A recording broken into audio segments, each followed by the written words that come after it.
I greet you all in the name of Jesus. This is the day that the Lord has made, that we may rejoice and be glad in it. We are so delighted of the faithfulness of the Lord this morning. We want to welcome our present viewers and our online viewers to come to be welcome in the service. I believe our Lord Jesus is in this place and he has a purpose to do good to us. So it's good for us to position ourselves at the right place so that we may receive what the Lord has intended for us this morning. I would request my present viewers to sit down, and I would wish to welcome my online viewers, those who are watching us from on the Facebook and those in the YouTube. I want you to feel at the presence of the Lord, because in the presence of the Lord there is fullness of joy, there is fullness of everything. So whatever you need, the Lord Jesus Christ is here and he is going to provide all what he needs, because there is nothing that is impossible with him.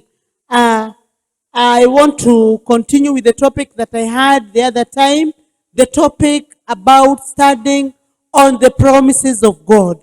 And today I want us to speak about the promises that were promised to Abraham. And I just want us to hear the promises from the book of Genesis chapter 12.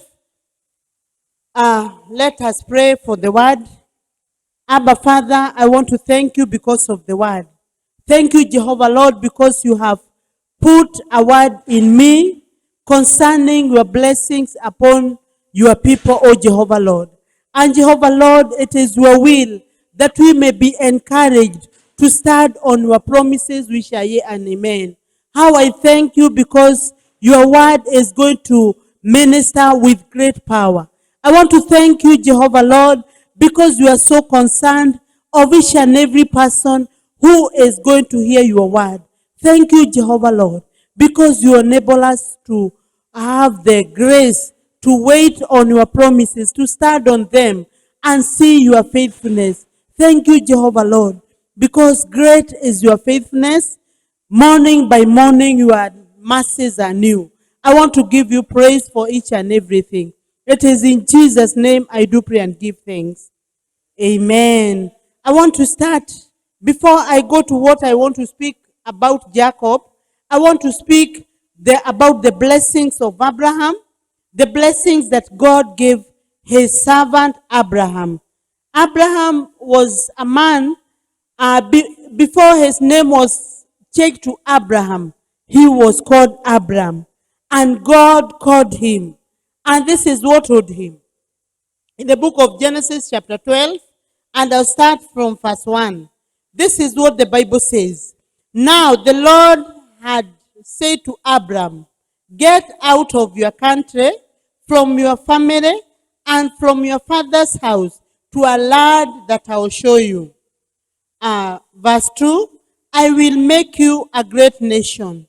I will bless you, and I'll make your name great, and you will be a blessing. I'll bless those who bless you, and I'll curse him who curses you. And in you all the families of the earth shall be blessed. So Abram departed, as the Lord had spoken to him, and Lot went with him. And Abram was 75 years old when he departed from Haran. Hallelujah. We find that the Lord God called this man Abram, and he told him to leave his land, to leave the land that he had known throughout his life since he was born. And the Lord told him to leave his people, to leave the people he knew, to leave the environment he was used to, and he was to go to a land that God was to show him. And God blessed him. God told him that he will make him a great nation. God said he will bless him. God also told him that he will make his name great. And God blessed him. He told him so many things. And I want to thank God, because what I want to talk about today is about his grandson, Jacob. The Bible talks of Jacob who stole the birthright of his brother Esau. And he left and he fled to his uncle's place, Laban. The uncle was Laban. And now I want to go to the book of Genesis chapter 32, and I'll read verse 9 to 12. Genesis chapter 32. This is what the Bible says. Then Jacob said, O God of my father Abraham, and God of my father Isaac, the Lord who said to me, return to your country and to your family, and I will dwell with you. Verse 10, I am not worthy of the least of all the masses, and of all the truth which you have shown your servant. For I crossed over Jordan with my staff, and now I have come with 2 companies.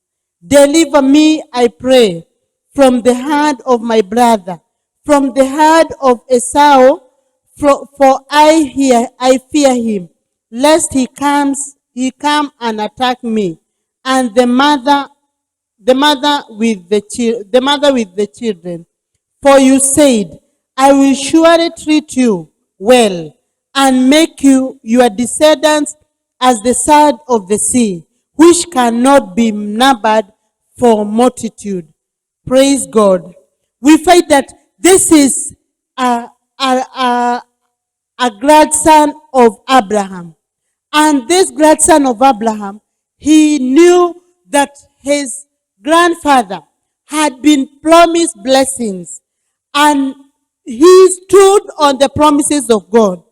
As we have read from the promises of Abraham, from the promises that God gave Abraham, one of the promises is that I will bless you. I'll bless your descendants. And this grandson recognized and he understood that his grandfather's blessings were his blessings. Hallelujah. His grandfather's promises were his promises. And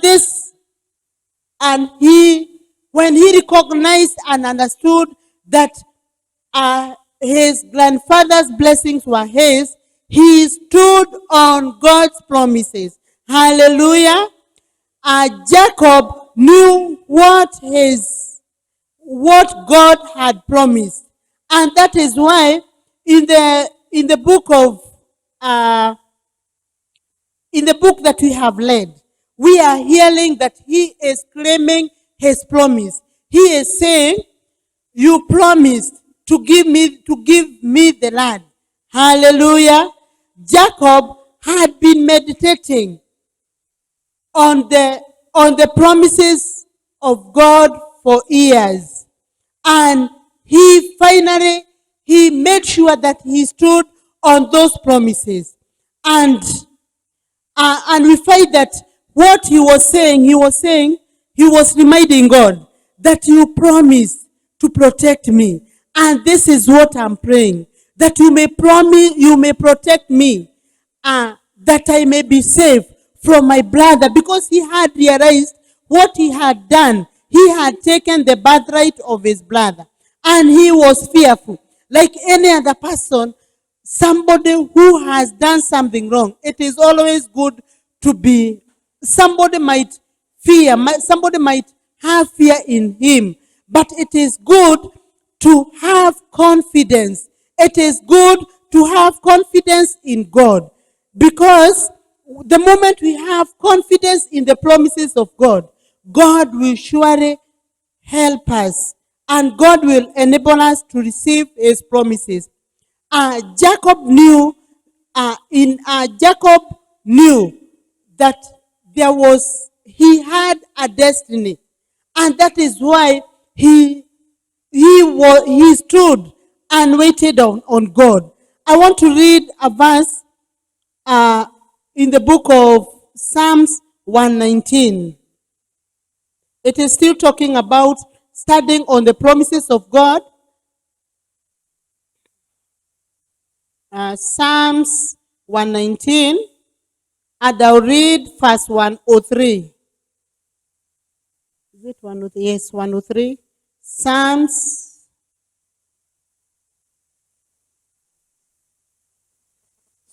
119.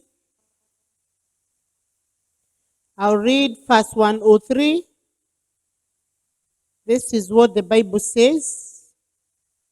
How sweet are your words to my taste, sweeter than honey to my mouth. Hallelujah. We find that God's words are promises. God's words, when there's a word from the mouth of the Lord, that is a promise. And the Bible has said that the promises, the words of God, how sweet are your words to my taste, sweeter than honey to my mouth. So we find that his promises, we get the promises of God through his word. Even the promises that we receive from people, they are spoken. And when they are spoken, they come to be when they are fulfilled. So we find that Jacob knew that his God's promise was tailor-made for him, and he loved them. So as we are saying today, we are saying that the promises of God, the words of God, they are promised unto us. So the moment all the promises that God has promised, they are yours. And it is good for you to stand on the promises of God. From the same Psalms 119, I'll read verse 140. This is what the Bible says. Your word is pure. Therefore, your servant loves it. As I have said, the words of the Lord are promises to us. And it is good for us. It is always good for us to accept or to stand on the promises of God and to depend on them, because God will surely fulfill his promises. Hallelujah. I also want to read from the book of Isaiah. From the book of Isaiah, I'll read chapter 14 and verse 24. Isaiah 14, verse 24.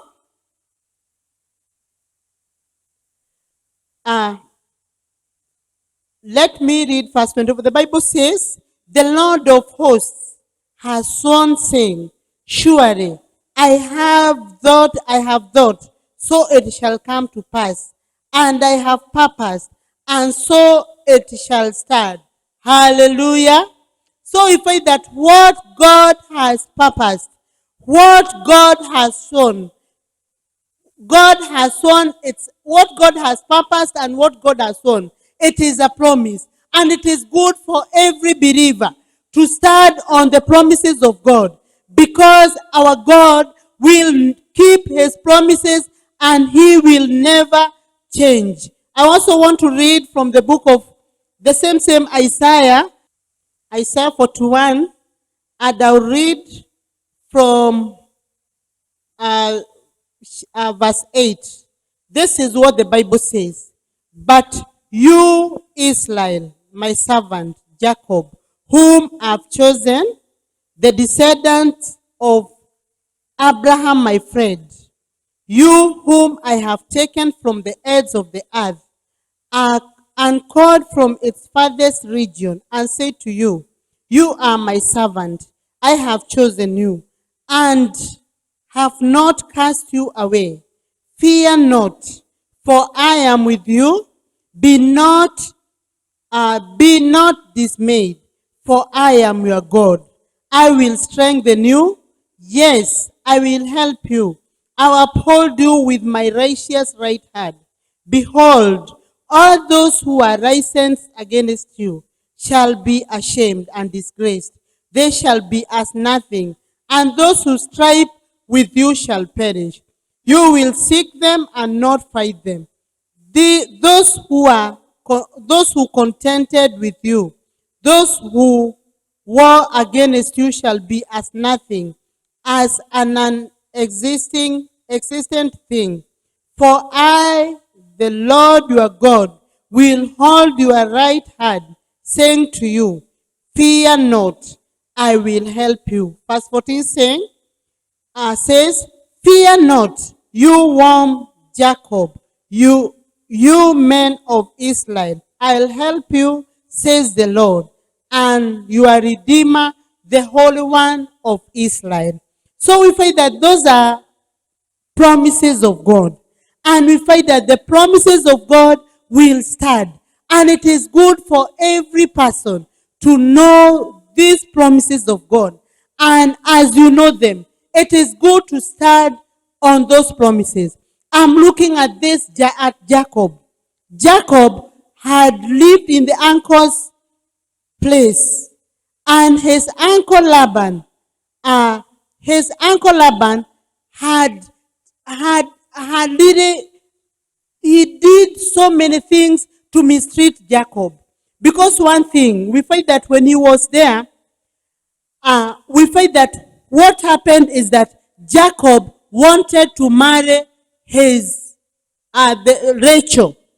And we find that what happened is that he was told that you were supposed to work for 7 years to be given this Rachel. And we find that after 7 years, Jacob was not given Rachel. He was given the Leah whom he did not love. And we find that even if he worked for his uncle for 14 years, Jacob still stood. Hallelujah. And we find that what happened is that Laban changed their agreement many times. And because of the confidence that Jacob had in God, because of standing in the promises that God had promised his grandfather Abraham, we find that Jacob still stood and he walked in confidence, knowing for sure that God will fulfill his promises to him. And so we find that the promises of God will give you confidence, even when there seems to be no hope. I'm looking at Jacob when he was working to be given Rachel, and then he is given Leah. I can see him working for 7 more years, saying, until I get the promise that I want. You know, the words from the Lord's mouth are promises to you.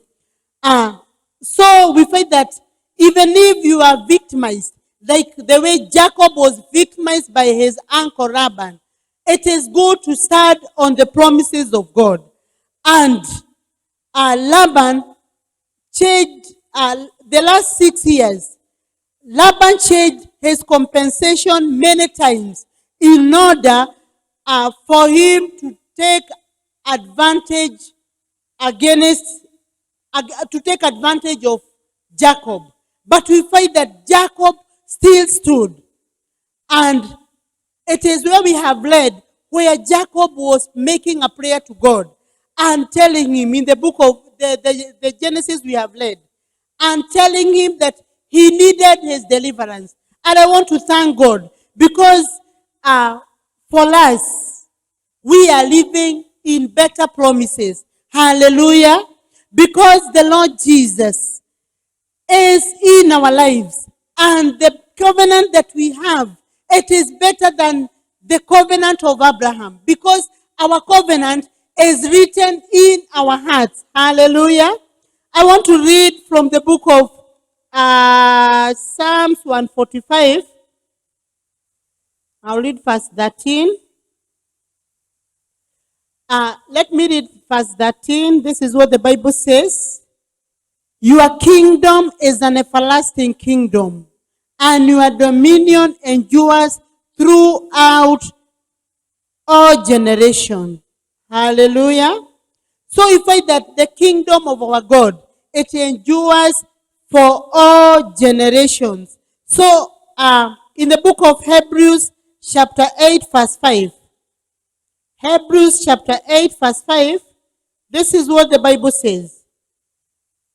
Hebrews chapter 8 verse 5, the Bible says, because fighting fought with them, he said, behold, the days are coming, says the Lord, when I'll make a new covenant with the house of Israel and with the house of Judah, not according to the covenant I made with their fathers in the day when I took them by the hand to lead them out of the land of Egypt, because they did not continue in my covenant, and I disregarded them, says the Lord. Hallelujah. For this covenant I will make with the house of Israel after those days, says the Lord.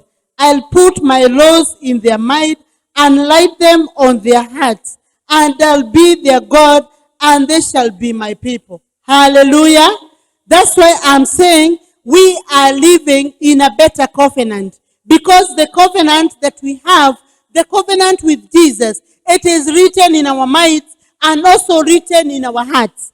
So my brethren, those who are watching me on the Facebook and the YouTube and my present viewers, I want us to rejoice because of the covenant that we are in. We are in the covenant of Jesus Christ, the covenant that is written in our minds and the covenant that is written in our hearts.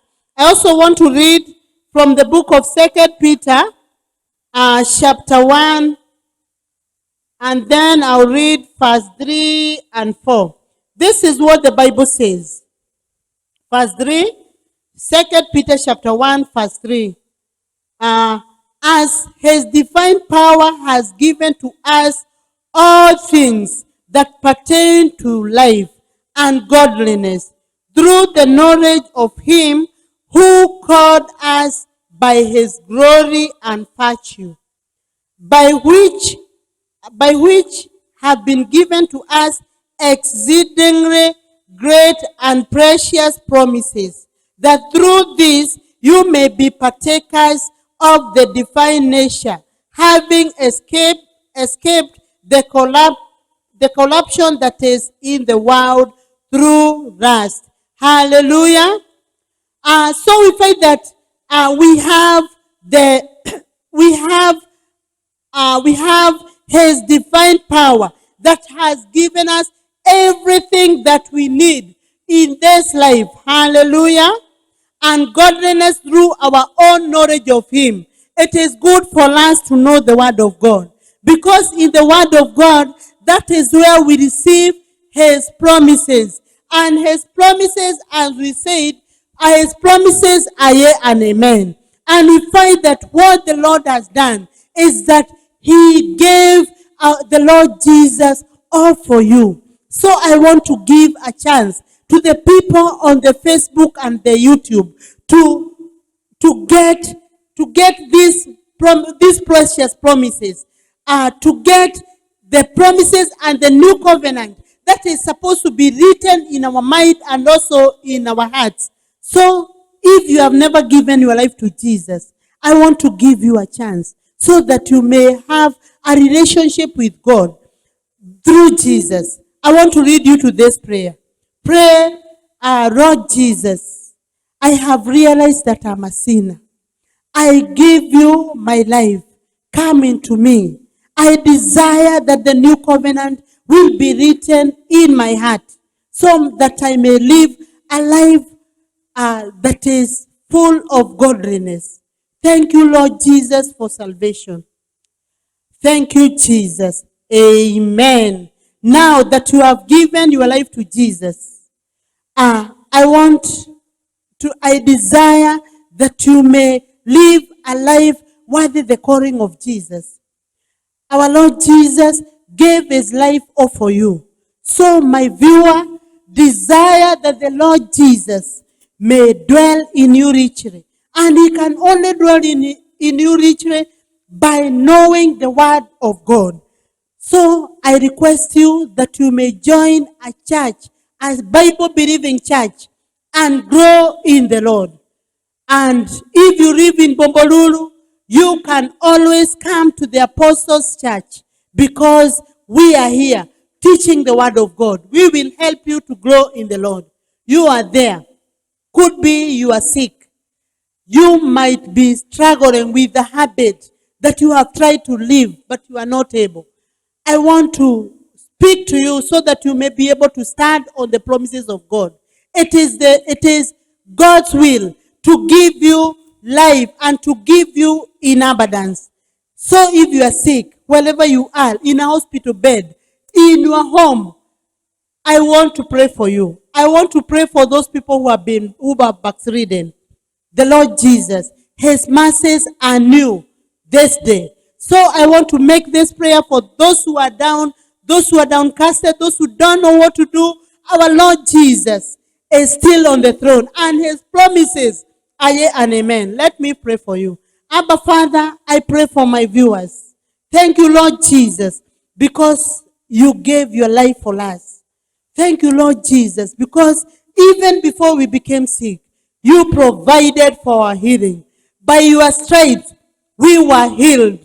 Mighty Father, I said your word to them who are ailing. In the name of Jesus Christ. Jehovah Lord, there are those who are struggling with habits, with bad habits. How I pray, my Father, my God, that dear Lord, you give them a new life so that they may be able to stop. Give them the grace so that they may continue living in you. I thank you, Lord Jesus. Great is your faithfulness. I worship you, Jehovah Lord, for them who are discouraged. Jehovah Lord, I thank you because you are the one who gives hope. How I pray that you may give them hope. I pray for the distressed ones. Jehovah Lord, I pray that dear Lord, you uphold them with your righteous right hand. Blessed be your name. I give you praise. Thank you, Jehovah Lord, because you are a faithful God. Blessed be your name. It is in Jesus' name I do pray and give thanks. Amen. A service cannot end without giving. So right now, I want to give people a chance to give to the Lord because it is a form of worship. Jesus, we cannot outgive God. Jesus gave all his life, all for you. And I want to read the people who are watching us. I want to give you a chance to give online. And those present here, you can just bring your offering right here because our Lord Jesus will accept your offering. Let me pray for the offering and then I'll explain how to give online. Abba Father, I want to thank you. Thank you, Lord Jesus, because we cannot outgive you. Thank you, Lord. I give you praise because of the offering we are going to give you this morning. Thank you, Jehovah Lord, because you are the one who provides seed to the sower and bread, my Father, to the hungry.